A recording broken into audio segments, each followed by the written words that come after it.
We are 24 years plus in marriage. I am yet to fully understand her. And we are 24 years of staying in the same room. It's forever. Patience is forever. So therefore, wherever your patience stops is where your marriage ends. If your patience ends here, your marriage ends here. Marriage is two patient people staying together.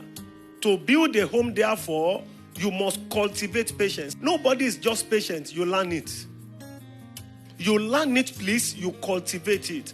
And number two, outburst of anger, lack of emotional intelligence. Nobody on this earth can stay with an angry person successfully. When your car overheats, what do? You park. You open it to cool down. You don't embrace a hot iron. So there can be peace, there can be joy. There are some men here, you are constantly hot. And there are some women here too. Your hotness is raised to power 30. Hot anger. I'm telling you, anger, angry outburst. How dare you abuse each other before your children?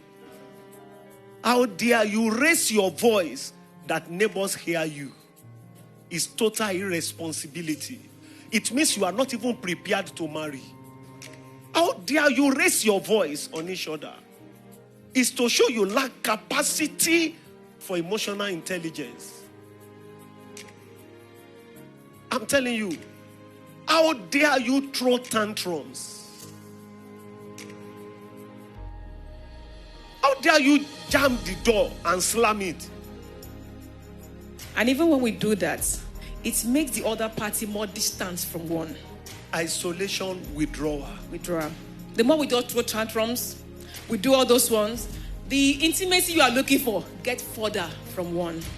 When you slam the door on your spouse, slam the door, bam, and scrap. Shit. You don't eat the food. No food. You marry shit. You are married to scrap. The person you pay the dowry is crap. So you've gone to pay for scrap to come to your house. No, you don't know what. You are not emotionally intelligent to marry. You are a boy. Immature. You are immature. You are not. You are not emotionally stable to marry. Thank you, sir. Did you hear that word on patience? Capacity to bear and tolerate without reacting. It is staying power. Patience is not to be slow. It's not to be slow. It's a virtue that depicts maturity. It's a virtue. You don't speak just because you feel like. You are able. You don't want to eat, but you eat. Yes, sir. Even if it is beans. You eat it.